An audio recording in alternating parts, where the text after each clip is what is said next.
এই কম্প্রেসার বায়ু শূন্য করার ক্ষমতা রাখে, তবে একটা জিনিস করতে পারে না, সেটা হলো আর্দ্রতা। আমার এই যে ইভাপোরেটরের ভিতরে যখন আমার এই মুখটা যখন খোলা, তখন বাতাস ঢুকছে না, বাতাসের সাথে পানি ঢুকছে না, জলীয় বাষ্প ঢুকছে না।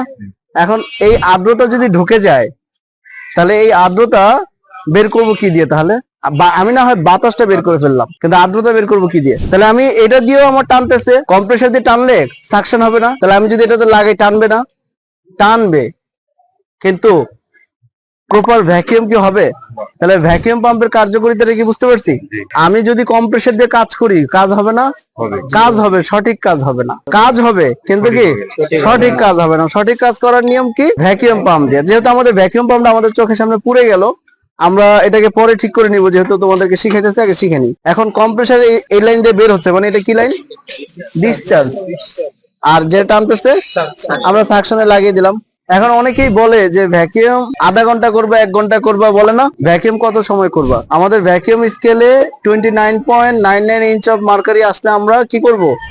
বন্ধ করে দিব না, তখন আমরা আরো 15-20 মিনিট চালাবো। কেন চালাবো? আমার বায়ুটা তো টেনে দিচ্ছে, কিন্তু এখন আর্দ্রতা টানার জন্য একটু সময় নিতে হবে। যদি আমরা আর্দ্রতা টেনে যদি আমরা কাজটাকে যদি করতে পারি, তাহলে ভ্যাকুয়াম পরিপূর্ণভাবে হবে এবং তার কুলিং এফিসিয়েন্সি খুব ভালো হবে। কথা কি আমি বুঝতে পারছি? এখানে কি কোনো কোশ্চেন আছে কি? হ্যাঁ, তারপরে যেটা করবো তাতে কোনো সমস্যা হবে না?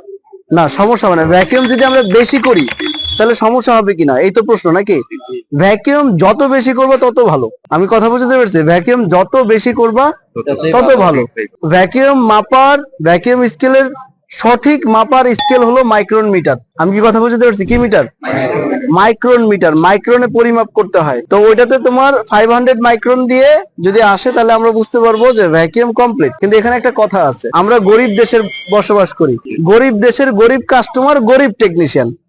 এখন যদি আমার কম্পাউন্ড গেজ মিটার দিয়ে যদি আমার কাজ হয়, একটা মাইক্রন মিটার কিনতে গেলে সেদিন কত টাকা বললো?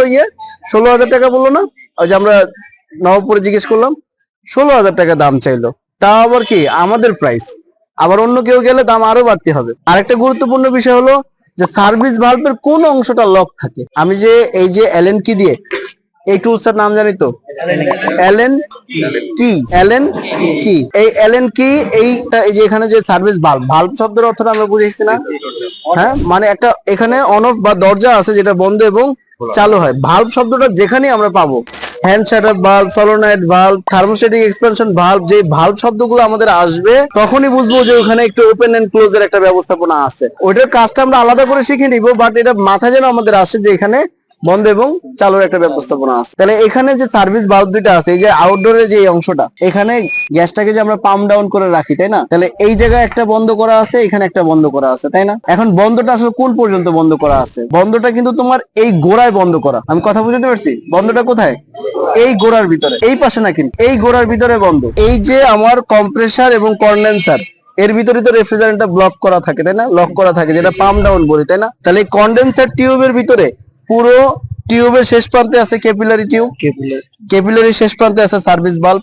আমি এখান থেকে যদি বন্ধ করে দিই, এখান থেকে যদি আমি বন্ধ করে দিই, তাহলে পুরো গ্যাসটা এই দিক দিয়ে আটকে গেল না? তারপর আমি শেষেরটা বন্ধ করে দিলাম, তাহলে কি হলো? পুরো গ্যাসটা এটা ভিতরে রয়ে গেল।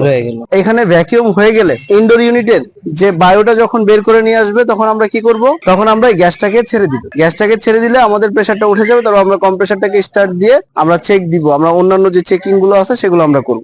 এটা এখানে চাপাই। হ্যান্ড শাট অফ ভালভটা, হ্যান্ড শাট অফ ভালভ, এই যে এটা কি করলাম? বন্ধ করে দিলাম। গেজ মিটারের হ্যান্ড শাট অফ ভালভটা, হ্যাঁ। তাহলে এখন স্কেলটা প্রায় 30 ইঞ্চ অফ মার্কারির কাছাকাছি চলে আসছে, তাই না? যদি আমি ভালো মানের ভ্যাকুয়াম পাম্প দিয়ে যদি করি, তাহলে এটা 29.99 ইঞ্চ অফ মার্কারিতে চলে আসবে। এখন আমি কি করব? গ্যাসটাকে ছাড়বো। এখন কি এটার ভিতরে ভাই বাতাস আছে? বাতাসটা কি করলাম? বায়ুটা কি করলাম?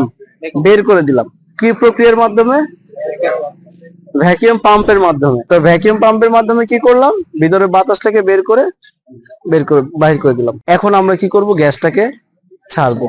এর ভিতরে গ্যাসটা রিজার্ভ করা আছে, যেটাকে বলা হয় পাম্প ডাউন, যেটা আমরা একটু পরে করব।